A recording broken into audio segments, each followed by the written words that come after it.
With its giant screen, stylus, and high-end camera, the Galaxy S22 Ultra is the Note sequel that we never got last year. But does that make it worth $1,200? Let's find out.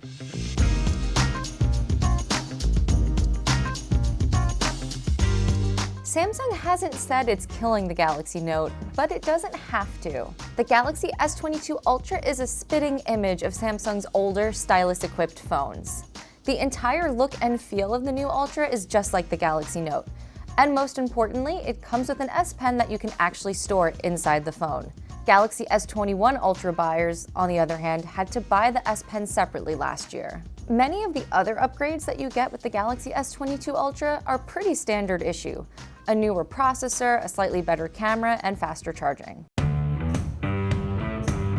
It's not just the S Pen itself that's new. Samsung also says it's reduced the latency of the S Pen, and the S Pen should also be better at predicting where you're going to scribble next. It feels pretty smooth to write with, and I haven't had any issues so far, but the S Pen always felt pretty responsive, so I'm not sure how much of an upgrade this actually is. So far, I've been using the S Pen a lot for jotting down reminders and grocery lists, and I've also used it for taking notes during the course of this review when I'm not near my computer.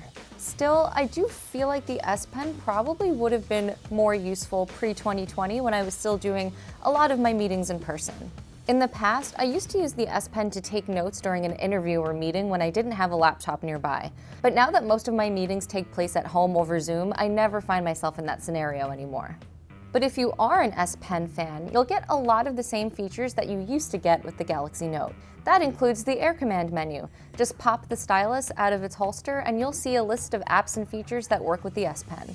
You can also just jot down a quick note by taking the S Pen out of its slot without even unlocking your phone, another hand-me-down from the Note. That's a big part of what makes the S Pen so useful in the first place. You can just take it out and already start writing something down without having to unlock your phone or open an app. If you're not already an S Pen user, the Galaxy S22 Ultra probably won't convert you. But it's still a nice bonus, especially since Samsung hasn't raised the price of this year's phone compared to last year's. S Pen aside, I'm a big fan of the Galaxy S22 Ultra's new design. I've always preferred the more boxy, angular corners of the Galaxy Note over the Galaxy S, so this really feels like an upgrade in my book. But most importantly, the new look makes the Galaxy S22 Ultra feel distinct from the S22 and S22 Plus, as it should considering the gap in price. You'll also notice that there's no more camera bump on the back of the phone. The lenses sit almost flush against the back of the device, which gives it a more streamlined look overall. Samsung also says the Galaxy S22 Ultra has one of the brightest displays it's ever put in a phone, and I'm not doubting that claim so far. I've been using the phone with the brightness set to about 25%, and it's been plenty for me. Samsung is also making a big deal about the Galaxy S22 Ultra's camera. Like the S21 Ultra, it comes with a 108-megapixel main lens, a 12-megapixel wide lens, and two 10-megapixel telephoto lenses. And also like the S21 Ultra, it has a 10 times optical zoom. It's generally pretty similar to the Galaxy S21 Ultra's camera, so you might be wondering what's different. One of the biggest upgrades has to do with taking better photos at night, thanks to some under-the-hood improvements. Unlike the S21 Ultra, the new phone can combine two different camera functions that, together, produce better photos in dark situations. It blends the detail from the 108-megapixel sensor with a process known as pixel binning, which improves brightness. In other words, Samsung's older phones were able to improve brightness through the pixel binning process, but they weren't able to combine that with the detail from the main sensor. That's changing with the Galaxy S22 lineup. To put these claims to the test, I took several photos with the Galaxy S22 Ultra and the Galaxy S21 Ultra. First, I snapped some pictures in my apartment with all of the lights turned off, and then I took some photos in a candlelit bar. The Galaxy S22 Ultra was much better at taking photos of people in the dark. The subject looks crisper, and there's a lot more detail. But it had a harder time focusing on still objects in the foreground, like this stack of books.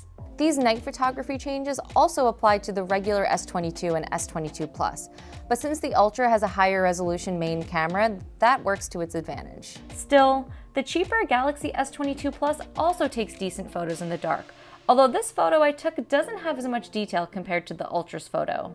You also might be wondering how the Galaxy S22 Ultra stands up against the competition. The S22 Ultra was better at taking pictures of people than the Pixel 6 Pro, but Google's phone was able to focus better on still objects, even though the picture was darker overall. The iPhone 13 Pro, on the other hand, was better than the S22 Ultra when shooting still objects, but not low-light portraits. You can check out our full written review for more details about the S22 Ultra's camera. The Galaxy S22 lineup is also getting a new processor, the Qualcomm Snapdragon 8 Gen 1. It's Qualcomm's latest smartphone chip that's sure to arrive in a bunch of new mobile devices throughout the year. So far, performance on the Galaxy S22 Ultra feels exactly like you'd expect from a device at this price. The camera launches quickly, games run smoothly, and scrolling around the interface feels fluid. That's also likely because the display can boost its refresh rate up to 120 Hz, just like last year's phones. And yes, the Galaxy S22 and S22 Plus can do that too. I imagine most of the improvements that we're seeing with the new processor are actually being put to use in specific features rather than raw performance. For example, some of the new camera features like the nighttime photography are probably partially powered by the new processor in this phone. After a little more than a full day of use, the Galaxy S22 Ultra had 43% of its battery left.